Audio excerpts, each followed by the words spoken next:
Hello, my name is Luis Rubio and I am an Erasmus student at the University of Salford. I come from Madrid, Spain, and there I am studying a joint honor degree in financial and actuarial economics with business management. The reason why I started studying this degree is because for me, everything that surrounds us, everything that we can see involves economy. What's more, the great evolution of human beings has only been possible thanks to scientific and economic development. So I love being able to understand how the economy works. When I began my applied business research and analysis module, I was given the opportunity to base my research on a topic that best suits my interest.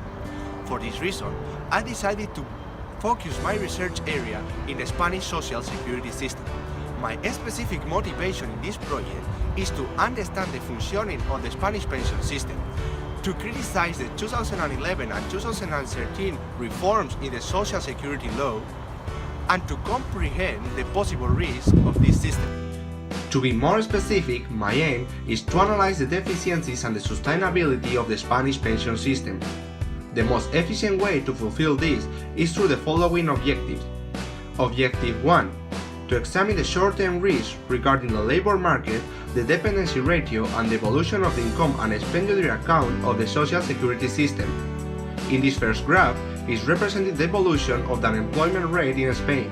As you can see, as a consequence of the 2008 crisis, employment in Spain reached one of the highest levels in the European Union. Because of this, the Spanish gross domestic product decreased, and therefore the expenditure expressed on those terms increased. The second part of this objective is to analyze the risk of the actual dependency rate, which is the proportion of people over 65 with respect to the working age population. What can be extracted from this graph is that there has been an increase in the projection of the rate, which will lead to a series of changes in the whole system.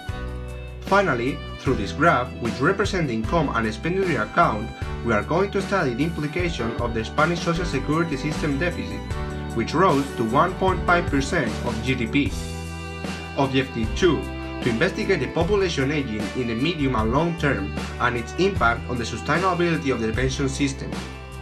This issue, which is called the inversion process of the population pyramid, is one of the most important issues of the pension system, and from which some potential risks can be extracted, such as the population aging, the increase in life expectancy, and low birth rate.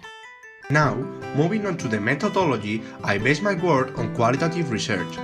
I am following an inductive approach, which implies that I am reaching my theoretical conclusions after an analytical process of literature review.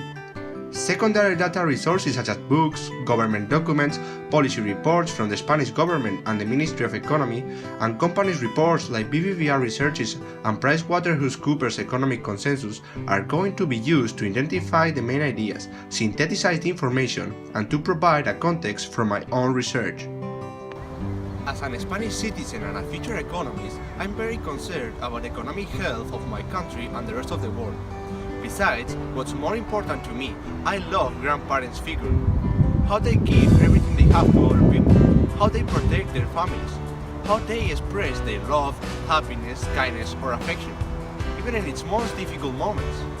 For this reason, and taking into account that in Spain the public pensions is the main mean of welfare for people over 65, I want to examine the Spanish pension system, identify the weaknesses and the strengths, to guarantee sufficiency and the sustainability of the public pensions. As a conclusion, I want to quote the comment of Peter Diamond in 2004. A better goal than seeking radical reform is trying to improve the highly satisfactory current structure. The pension system is a fundamental pillar of the welfare state, and following Peter Diamond's comment, analyzing the deficiencies is very important to improve and to make the system sustainable.